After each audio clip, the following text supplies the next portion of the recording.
Hello everyone, চলে আসলাম আবারও আর একটা মিনি ব্লগ নিয়ে তোমাদের সামনে। এখন হালকাভাবে রেডি হচ্ছি, যাব পাড়ার শীতলা মন্দিরে। বৈশাখ মাসের লাস্ট শনিবারে আমাদের পাড়াতে শীতলা পুজো হয়, তো সেইখানেই যাব। আর যেহেতু প্রচণ্ড গরম পড়েছে, ওই জন্য হালকা ফুলকা একটু মেকআপ করে নিলাম। একটু সাজুগুজু না করলেও তো হয় না, ওই জন্য একটু হালকাভাবেই করে নিয়েছি। এখানে থালা রেডি করছি, নিয়ে নিয়েছি ডাব, এখানে ধূপকাঠি নিয়ে নিলাম, কিছুটা মোমবাতি নিয়ে নিয়েছি, আর নেব কিছু ফল।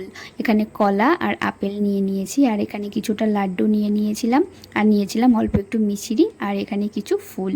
তো আমার থালা কিন্তু একদম রেডি, গুছিয়ে নিয়েছি সব কিছু। আর উপর থেকে এই যে ঢেকে দিয়ে নিয়ে যাব। তো রেডি হয়ে গেছি, আর আমি আর আমার শাশুড়ি মা এখন যাব হলো মন্দিরের দিকে। আর আমাদের একটু লেট হয়ে গেছিলো সব কিছু গুছিয়ে উঠতে উঠতে। তো এখানে এসে দেখি সবাই চলে এসেছে, মায়ের মূর্তিগুলোও সব সুন্দর করে সাজানো রয়েছে। আর আজকে 3টে পুজো একসাথে হয়, কালী পুজো, শীতলা পুজো আর বড় ঠাকুরের পুজো। তো এই 3টে পুজোই হবে একটা একটা করে। এখানে আমরা অঞ্জলি দিতেও বসে গেছি, আমি আমার শাশুড়ি মা। তো এখন অঞ্জলি দিচ্ছিলাম। আর আজকের ভিডিওটা তোমাদের কেমন লাগলো অবশ্যই জানিও।